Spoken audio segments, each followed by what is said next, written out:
Hello guys, welcome back to Salesforce Malayalam. അപ്പോൾ നമ്മളിന്ന് search and tab layout എങ്ങനെ customise ചെയ്യാമെന്നാണ് നോക്കാൻ പോകുന്നത്. അപ്പോൾ ഇന്നത്തെ വീഡിയോയിൽ നമ്മളിത് എങ്ങനെയാണ് ക്ലാസിക്കിൽ കസ്റ്റമൈസ് ചെയ്യുന്നതെന്നാണ് പറയാൻ പോകുന്നത്. ലൈറ്റ്നിങ്ങിൽ ഇതെങ്ങനെ എക്സിക്യൂട്ട് ചെയ്യാം എന്നുള്ളതിനെ കുറിച്ചൊരു വീഡിയോ നമ്മൾ പിന്നീട് ചെയ്യുന്നുണ്ട്. അതുപോലെ വീഡിയോയിലോട്ട് കിടക്കുന്ന മുമ്പ് ഒരു കാര്യം പറയട്ടെ, നിങ്ങൾ ജോബിന് വേണ്ടി സെർച്ച് ചെയ്യണോ, അതല്ലെങ്കിൽ നിങ്ങളൊരു ജോബ് ചേഞ്ച് ആഗ്രഹിക്കുന്നവരാണോ എങ്കിൽ തീർച്ചയായിട്ടും സെയിൽഫോഴ്സ് ഒരു നല്ല ഓപ്ഷനാണ്. സെയിൽഫോഴ്സിലൊരു കരിയർ ബിൽഡ് ചെയ്യാൻ ആഗ്രഹിക്കുന്ന എല്ലാവർക്കും ഞങ്ങളുടെ കോംപ്രഹെൻസീവ് സെയിൽഫോഴ്സ് ലേണിംഗ് കോഴ്സിൽ ജോയിൻ ചെയ്യാവുന്നതാണ്. സെയിൽഫോഴ്സ് അഡ്മിനിസ്ട്രേഷനും സെയിൽഫോഴ്സ് ഡെവലപ്മെൻറ്റും ഞങ്ങൾ ഈ കോഴ്സിൽ കവർ ചെയ്യുന്നുണ്ട്. അതുപോലെ തന്നെ നിങ്ങൾ സെയിൽഫോഴ്സ് ഡെവലപ്മെൻറ്റാണ് ചൂസ് ചെയ്യുന്നതെങ്കിൽ നിങ്ങൾക്ക് ഏതെങ്കിലും ഒരു പ്രോഗ്രാമിംഗ് ലാംഗ്വേജിൽ മുമ്പ് എക്സ്പീരിയൻസ് ഉണ്ടാകണമെന്ന് യാതൊരു നിർബന്ധവുമില്ല. ഏതൊരാൾക്കും മനസ്സിലാവുന്ന രീതിയിലാണ് നമ്മൾ ലേണിംഗ് സ്ട്രക്ചർ ഡിസൈൻ ചെയ്തിരിക്കുന്നത്. കൂടുതൽ ഡീറ്റെയിൽസിനായി സ്ക്രീനിൽ കാണുന്ന നമ്പറിൽ ബന്ധപ്പെടാവുന്നതാണ്. Once again welcome back to Salesforce Malayalam.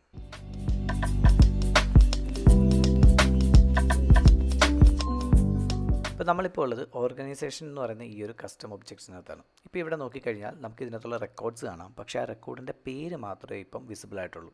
മറ്റ് ഡീറ്റെയിൽസൊക്കെ കാണുമെങ്കിൽ ഞാൻ ഈ ഒരു റെക്കോർഡ് ഓപ്പൺ ചെയ്തിട്ട് അതിൻ്റെ ഡീറ്റെയിൽ പേജിൽ പോയിട്ട് നോക്കേണ്ടി വരും.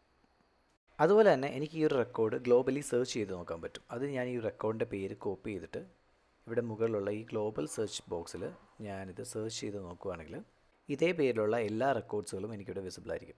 ഇപ്പോൾ ഇവിടെ നോക്കിക്കഴിഞ്ഞാൽ നമുക്ക് ഓർഗനൈസേഷൻ എന്ന് പറയുന്ന ഈ ഒരു ഒബ്ജക്റ്റിനകത്തൊരു റെക്കോർഡ് ഉണ്ടെന്നും, അതേപോലെ ലെഫ്റ്റ് സൈഡിൽ എനിക്ക് എൻ്റെ സെയിൽഫോഴ്സ് ഒബ്ജക്റ്റുകൾ ലിസ്റ്റ് ആവുന്നുണ്ട്. അതിനകത്ത് ഏതൊക്കെ ഒബ്ജക്റ്റിനകത്ത് ഈ ഒരു പേരിൽ, അതായത് സെയിൽഫോഴ്സ് എന്ന് പറയുന്ന പേരിൽ എനിക്കൊരു റെക്കോർഡ് ഉണ്ടെന്ന് കാണാൻ പറ്റും. അതേപോലെ തന്നെ ഇവിടെ ഒരു പീപ്പിൾ, അതായത് എനിക്ക് യൂസറായിട്ട് ഞാൻ സെയിൽഫോഴ്സ് മലയാളം എന്ന് പറയുന്ന ഒരു യൂസറിനെ ആഡ് ചെയ്തിട്ടുണ്ട്. അപ്പോൾ ആ ഒരു യൂസറിൻ്റെ ഡീറ്റെയിൽസും എനിക്കിവിടെ കാണാൻ പറ്റുന്നുണ്ട്. അപ്പോൾ നമുക്കിതൊന്ന് കസ്റ്റമൈസ് ചെയ്ത് നോക്കാം. അതിന് ഞാൻ ആദ്യം ഈ ഓർഗനൈസേഷൻ എന്ന് പറയുന്ന എൻ്റെ ഒബ്ജക്റ്റിലേക്ക് പോകുന്നു. എന്നിട്ട് ഈ റൈറ്റ് സൈഡിൽ കാണുന്ന ആരോ ക്ലിക്ക് ചെയ്തിട്ട് ഇവിടെ ഞാൻ വ്യൂ ഒബ്ജക്റ്റ് എന്ന് പറയുന്ന ഓപ്ഷൻ സെലക്ട് ചെയ്യുന്നു. ഇപ്പോൾ നമ്മൾ ഒബ്ജക്റ്റ് മാനേജറിൽ എത്തിയിട്ടുണ്ട്. ഇവിടെ നമുക്ക് താഴേക്ക് പോകാം. അപ്പോൾ താഴേക്ക് വന്നു കഴിഞ്ഞാൽ നമുക്കിവിടെ സെർച്ച് ലേഔട്ട് എന്ന് പറയുന്നൊരു ഓപ്ഷൻ കാണാം, കണ്ടോ? അപ്പോൾ ഇവിടെ നമുക്ക് സെർച്ച് റിസൾട്ട് എന്ന് പറയുന്നൊരു ഓപ്ഷൻ ഉണ്ട്. ഓക്കെ, ഇതിനെ നമുക്കൊന്ന് എഡിറ്റ് ചെയ്ത് നോക്കാം. അപ്പോൾ നമുക്ക് ഈ ഒരു പേജിൽ കാണാൻ പറ്റും നമ്മൾ ഓർഗനൈസേഷൻ നെയിം മാത്രമേ ഇപ്പോൾ കറൻ്റ്ലി സെലക്ട് ചെയ്തിട്ടുള്ളൂ. സോ നമുക്ക് മറ്റ് ഫീൽഡ്സുകൾ ഏതൊക്കെ അവൈലബിൾ ആണെന്നുള്ളത് ഈ ഒരു പേജിൽ കാണാൻ പറ്റും ലെഫ്റ്റ് സൈഡിൽ.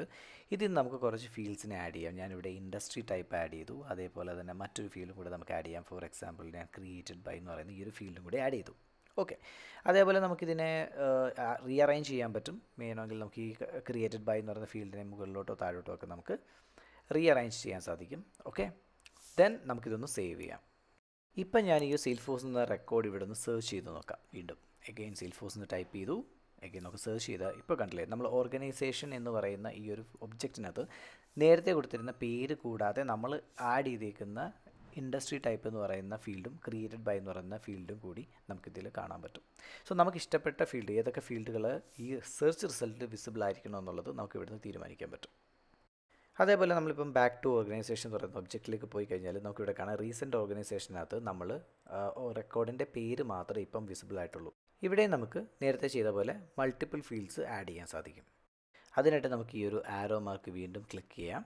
അവിടുന്ന് വ്യൂ ഒബ്ജക്റ്റ് സെലക്ട് ചെയ്യാം. ഇപ്പോൾ ഈ പേജിൽ നമ്മൾ താഴോട്ട് വരികയാണെങ്കിൽ നമുക്കവിടെ സെർച്ച് ലേഔട്ട് കാണാൻ പറ്റും. അവിടെ നമുക്കിത് ഓർഗനൈസേഷൻ ടാബ് എന്ന് പറയുന്നൊരു ഓപ്ഷൻ ഉണ്ട്. അപ്പോൾ അത് നമുക്ക് സെലക്ട് ചെയ്യാം. അപ്പോൾ ഇവിടെ നമുക്ക് എഡിറ്റ് ബട്ടൺ ക്ലിക്ക് ചെയ്യുമ്പോൾ നമുക്ക് ഇങ്ങനൊരു പേജിലോട്ട് നമ്മൾ ലോഗിൻ ആവും. ഓക്കെ, ഇവിടെ നിന്നും നേരത്തെ ചെയ്തേക്കുന്ന പോലെ നമുക്ക് ഇഷ്ടമുള്ള നമുക്ക് ഏതൊക്കെ ഫീൽഡാണോ വിസിബിൾ ആവേണ്ടത് ആ ഫീൽഡ്സൊക്കെ നമുക്കിവിടെ സെലക്ട് ചെയ്യാം. ഞാനിവിടെ തൽക്കാലം currency, created by and industry എന്ന് പറയുന്ന 3 ഫീൽഡ് ആഡ് ചെയ്തിട്ടുണ്ട്. അതുപോലെ തന്നെ നമുക്ക് ഇതുപോലെ റീഅറേഞ്ച് ചെയ്യാൻ സാധിക്കും. ദെൻ നമുക്കിത് സേവ് ചെയ്യാം. സേവ് ചെയ്തിട്ട് നമ്മൾ വീണ്ടും ഓർഗനൈസേഷൻ എന്ന് പറയുന്ന ഈ ഒരു ഫീൽഡ് വരുവാണ്. കണ്ടില്ലേ, നമുക്ക് ഇവിടെ കാണാൻ പറ്റും. ഇപ്പോൾ നേരത്തെ ജസ്റ്റ് സെയിൽഫോഴ്സ് എന്ന് പറയുന്ന ഒരു പേര് മാത്രമേ ഉള്ളെങ്കിൽ ഇപ്പോൾ നമുക്ക് ഇൻഡസ്ട്രി ടൈപ്പും കറൻസിയും ക്രിയേറ്റഡ് ബൈ എന്ന് പറയുന്ന ഈ ഒരു ഫീൽഡും വിസിബിൾ ആണ്. അതേപോലെ ഞാനൊരു പുതിയ റെക്കോർഡ് ക്രിയേറ്റ് ചെയ്യുകയാണെങ്കിൽ ഫോർ എക്സാമ്പിൾ ഞാനൊരു പുതിയ പേര് കൊടുക്കാം. ഫോർ എക്സാമ്പിൾ HDFC എന്ന് പറയുന്ന ഒരു ബാങ്കിൻ്റെ പേര് കൊടുത്തു. എന്നിട്ട് ഇൻഡസ്ട്രി ടൈപ്പിൽ ഞാൻ ബാങ്കിങ് എന്ന് പറയുന്ന ഓപ്ഷൻ സെലക്ട് ചെയ്ത് ഞാൻ സേവ് ചെയ്യുകയാണെങ്കിൽ ഇപ്പോൾ നമുക്ക് കാണാം എനിക്ക് ഇവിടുത്തെ ഫീൽഡ്സിനകത്ത് ഫീൽഡ് ഡീറ്റെയിൽസുകൾ കാണാൻ പറ്റും. ഓക്കെ, HDFC ബാങ്കിങ്, അതുപോലെ ഓണർ ആരാണ്, അതേപോലെ തന്നെ ഓർഗനൈസേഷൻ്റെ അതേ ആ ഒരു ഹോം പേജിൽ പോവാമെങ്കിലും അവിടെയും എനിക്ക് ഇതിൻ്റെ ഡീറ്റെയിൽസ് ക്ലിയർ ആയിട്ട് കാണാൻ പറ്റും. ഇനി ഇതേ പ്രോസസ്സ് തന്നെ നമുക്ക് സ്റ്റാൻഡേർഡ് ഒബ്ജക്ട്സിലും ചെയ്യാൻ സാധിക്കും. ഫോർ എക്സാമ്പിൾ ഞാൻ അക്കൗണ്ടിലേക്ക് പോവുകയാണെങ്കിൽ നമുക്കിവിടെ കാണാം അക്കൗണ്ടിൻ്റെ ഹോം പേജിനകത്ത് നമുക്കിവിടെ നോക്കിക്കഴിഞ്ഞാൽ ജസ്റ്റ് 1-2 ഫീൽഡ്സ് ആഡ് ചെയ്തിട്ടുണ്ട്. Account name, billing city and phone. ഇതിൽ കൂടുതലായിട്ടുള്ള ഡീറ്റെയിൽസ് നമുക്ക് വേണമെന്നുണ്ടെങ്കിൽ നമുക്കത് ആഡ് ചെയ്യാൻ സാധിക്കും. അതിനിപ്പം എന്താ ചെയ്യുന്നത് പറഞ്ഞാൽ നമുക്ക് ഈ ഒരു ആരോ ഐക്കൺ ക്ലിക്ക് ചെയ്യാം. അവിടെ നിന്ന് നമുക്ക് വ്യൂ ഒബ്ജക്റ്റ് എന്ന് പറയുന്ന ഫീൽഡ് ക്ലിക്ക് ചെയ്യാം. അപ്പോൾ ഇവിടെ നമ്മൾ നോക്കിക്കഴിഞ്ഞാൽ ലെഫ്റ്റ് സൈഡിൽ അക്കൗണ്ടുമായി റിലേറ്റഡ് ആയിട്ടുള്ള മറ്റ് കോമ്പണൻസ് ഏതൊക്കെയാണെന്ന് ലിസ്റ്റ് ചെയ്തിട്ടുണ്ട്. ഇവിടെ നമുക്ക് സെർച്ച് ലേഔട്ട് എന്ന് പറയുന്ന ഓപ്ഷൻ കാണാൻ പറ്റും. അത് ക്ലിക്ക് ചെയ്യാമെങ്കിൽ നമുക്കിവിടെ അക്കൗണ്ടിൻ്റെ സെർച്ച് ലേഔട്ട് ടാബ് ഓപ്പൺ ആവും. ഇവിടെ നമുക്ക് അക്കൗണ്ട് ടാബ് എന്നൊരു ഓപ്ഷൻ ഉണ്ട്. ഇതിനെ നമുക്ക് എന്ത് ചെയ്യാം, എഡിറ്റ് ചെയ്യാം. ഇത് എഡിറ്റ് ചെയ്യുമ്പോൾ കണ്ടില്ലേ, നമ്മൾ നേരത്തെ കണ്ട പോലെ തന്നെ ഏതൊക്കെ ഫീൽഡുകളാണോ നമുക്ക് അവൈലബിൾ ആവേണ്ടത് അതിനെ നമുക്ക് ചൂസ് ചെയ്യാൻ സാധിക്കും. ഇപ്പോൾ കറൻ്റ്ലി 3 ഫീൽഡ് മാത്രമേ ഉള്ളൂ. ഞാനിവിടെ അക്കൗണ്ട് നമ്പറും അതേപോലെ തന്നെ അതിൻ്റെ ടൈപ്പും ആഡ് ചെയ്യുന്നുണ്ട്. ഓക്കെ, സോ വേണമെങ്കിൽ മറ്റൊരു ഫീൽഡ് കൂടെ ആഡ് ചെയ്യാം. ഫോർ എക്സാമ്പിൾ ഞാൻ ഇൻഡസ്ട്രി എന്ന് പറയുന്ന ഫീൽഡ് കൂടെ ആഡ് ചെയ്യുന്നു. ഓക്കെ, അതേപോലെ നമുക്ക് വേറെ ഒരു field, for example annual revenue ഞാൻ ആഡ് ചെയ്തു ആൻഡ് സേവ് ഇറ്റ്. ഇപ്പോൾ നമ്മൾ അക്കൗണ്ട് എന്ന് പറയുന്ന ഒബ്ജക്റ്റിലേക്ക് പോവുകയാണെങ്കിൽ നമുക്ക് കാണാം, ഇതൊന്ന് റിഫ്രഷ് ചെയ്ത് നോക്കാം. അപ്പോൾ നമുക്ക് ഈ ഒരു ചേഞ്ച് കാണാൻ പറ്റും.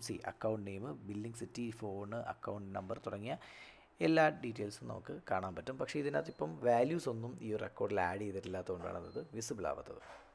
അപ്പോൾ നമുക്കിവിടെ ഒരു പുതിയ റെക്കോർഡ് ക്രിയേറ്റ് ചെയ്ത് നോക്കാം. സോ ഇതിനകത്ത് കുറച്ച് ഫീൽഡ്സ് നമുക്ക് ആഡ് ചെയ്യാം.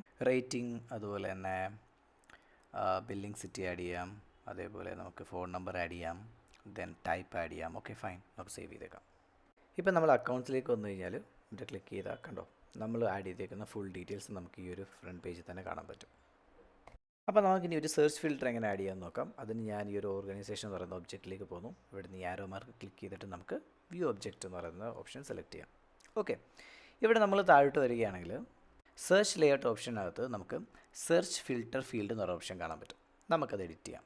ഇപ്പം നമുക്കിവിടെ ഏതൊക്കെ ഫീൽഡിൻ്റെ ബേസിസിലാണ് ഫിൽറ്റേഴ്സ് വേണ്ടതെന്നുള്ളത് ആഡ് ചെയ്യാം. സോ ഞാനിവിടെ ഇൻഡസ്ട്രി ടൈപ്പ് ആഡ് ചെയ്യുന്നു ആൻഡ് ഞാനിത് സേവ് ചെയ്യുന്നു. സോ ഇൻഡസ്ട്രി ടൈപ്പിൻ്റെ ബേസിസിൽ നമുക്ക് ഈ ഒരു സെർച്ചിനെ നമുക്ക് ഫിൽട്ടർ ചെയ്യാൻ പറ്റും.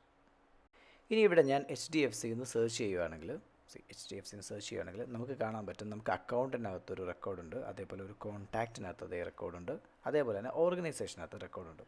ഓർഗനൈസേഷനകത്ത് നമുക്ക് ഈ റെക്കോർഡിൻ്റെ കൂടെ നമുക്ക് കാണാൻ പറ്റുന്ന ഒരു ഫിൽട്ടർ ഫീച്ചറാണ്, അതായത് ഷോ ഫിൽട്ടർ എന്നൊരു ഓപ്ഷൻ. കണ്ടോ, ഇത് നമ്മൾ ക്ലിക്ക് ചെയ്യുകയാണെങ്കിൽ നമുക്ക് അതിനകത്ത് കാണാൻ പറ്റുന്നത് ഇപ്പോൾ കറൻ്റ്ലി നമുക്ക് അവൈലബിൾ ആയിട്ടുള്ള HDFC എന്ന് പറയുന്ന അതേ റെക്കോർഡ് തന്നെയാണ്. അതേസമയം ഒന്നിലധികം റെക്കോർഡ്സ് വിസിബിൾ ആണെങ്കിൽ നമുക്കിവിടെ ഈ ഷോ ഫിൽട്ടർ എന്ന് പറയുന്ന ഓപ്ഷൻ യൂസ് ചെയ്തുകൊണ്ട് അതേ ക്ലിക്ക് ചെയ്ത് കഴിഞ്ഞാൽ ഇൻഡസ്ട്രി ടൈപ്പിൻ്റെ ബേസിസിൽ നമുക്ക് ഈ സെർച്ചിനെ സോർട്ട് ചെയ്യാൻ സാധിക്കും.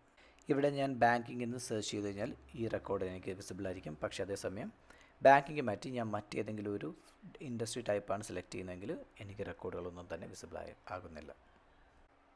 So that's it. അപ്പോൾ ഇന്നത്തെ വീഡിയോ ഇത്രയേ ഉള്ളൂ. സെർച്ച് ആൻഡ് ടാബ് ലേഔട്ട് എങ്ങനെ കസ്റ്റമൈസ് ചെയ്യാൻ നിങ്ങൾക്ക് മനസ്സിലായെന്ന് വിചാരിക്കുന്നു. നിങ്ങൾക്ക് എന്തെങ്കിലും ഡൗട്ടുകളോ സജഷൻസോ ഉണ്ടെങ്കിൽ തീർച്ചയായിട്ടും കമൻറ്റ് ചെയ്യുക. അതുപോലെ വീഡിയോസ് ഇഷ്ടമായെങ്കിൽ തീർച്ചയായിട്ടും ലൈക്ക് ചെയ്യുക, ഷെയർ ചെയ്യുക, സബ്സ്ക്രൈബ് ചെയ്യുക. Thanks for watching.